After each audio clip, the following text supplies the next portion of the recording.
Hey there. Today we're going to jump into some really fascinating ideas from an ancient text. It tackles a huge question, one that we all face. What keeps us feeling stuck, and how do we get free? Let's get right into it. So let me ask you something.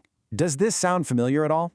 You know that feeling of being on a treadmill, always chasing after the next good thing, the next bit of pleasure, and at the same time trying like crazy to dodge anything that might cause pain? It's exhausting, right? It can feel like you're just running and running but not getting anywhere. Well, the text we're looking at has a name for this exact state. It's called bondage. And no, we're not talking about literal chains here. This is a psychological trap, that cycle that keeps us stuck on that treadmill. So the big question, the really important one, is how in the world do we get off? Okay, so to figure out the way out, we have to start by questioning something we almost never think about, something we just assume is true, and that is who or what is actually in control. We need to really dig into this idea of the doer. All right, our journey starts with this really core concept, the observer. The best way to think about this is it's your true self. It's that part of you that's just a silent witness to everything.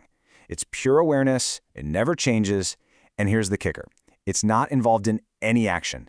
It just watches. It just is. So if that's the observer, what's the observed? Well, pretty much everything else. We're talking about your body, your thoughts, your feelings, the chair you're sitting in right now, the whole physical world. And the one thing you need to know about the observed is that, unlike the observer, it's always changing. That's its nature.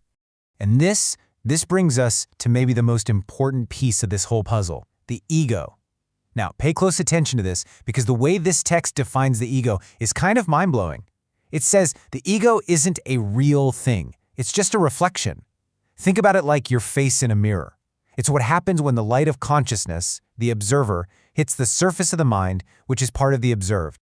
So let's just lay it all out, side by side. It's actually pretty simple when you see it like this. On one side, you've got the observer, pure consciousness. It never changes, it just watches. On the other side, the observed, inert matter, it's always changing, and its job is just to be watched. And the text is super clear on this. These two things are totally, fundamentally separate. Okay, so this brings up a really interesting question. A bit of a logical puzzle. Think about it. If your true self, the observer, doesn't actually do anything, and the material world, the observed, is basically just inert stuff that can't act on its own, then who is doing all the stuff we think we're doing all day?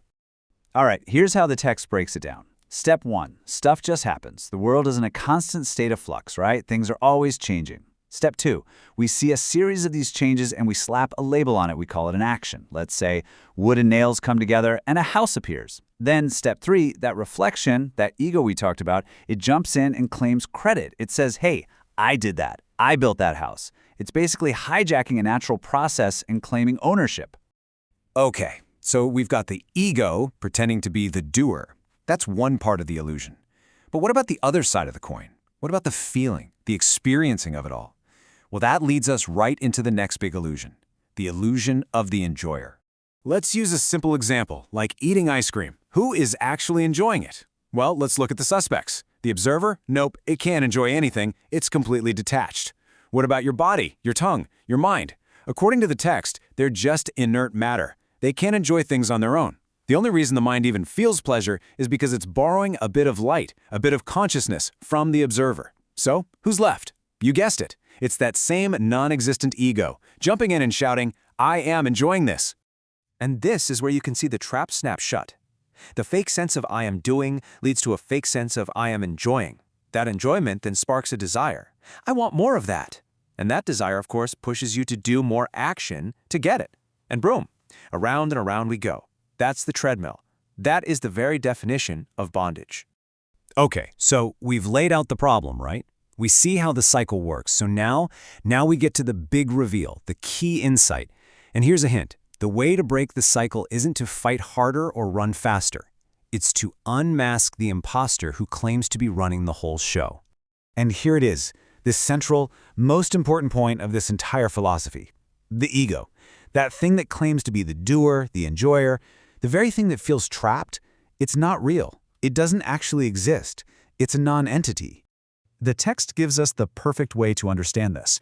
Think about your reflection in a mirror. You can see it, it looks like you, but is it real? Can that reflection decide to comb its hair? Can it put on a different shirt?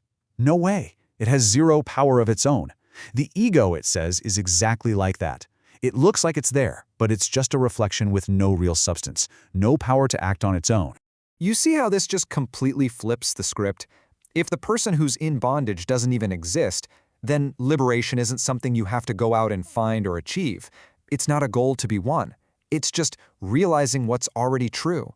Freedom is your default setting. It's your nature. So what's the path? What's the how-to? It's simply a shift in where you place your identity.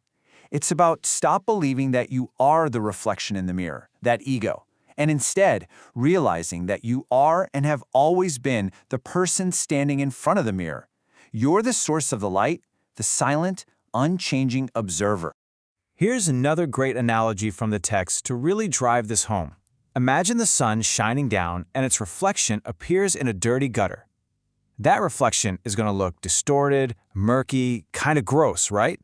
But does that dirtiness affect the actual sun, way up in the sky? Not one bit. The sun is still brilliant, still pure. The whole point is to stop thinking you're the dirty reflection in the gutter and to realize you're the sun. But how do we do that? How do we make that shift? The text gives us one last, really practical way to think about it. The ego is like an uninvited guest who crashes a wedding. He's walking around, eating the food, dancing, acting like he totally belongs there. And he gets away with it until someone from the bride's side and someone from the groom's side finally asks, hey, wait a minute, who is that guy? The second you start to seriously question the ego's credentials, its right to be there, it starts to vanish. It can't stand up to scrutiny. And that really brings us to the final thought I want to leave you with. This whole thing, it really just boils down to one single powerful question you have to ask yourself. If you are the sun, why on earth would you identify with its reflection in the gutter?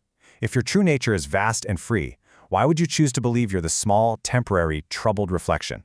Something to think about.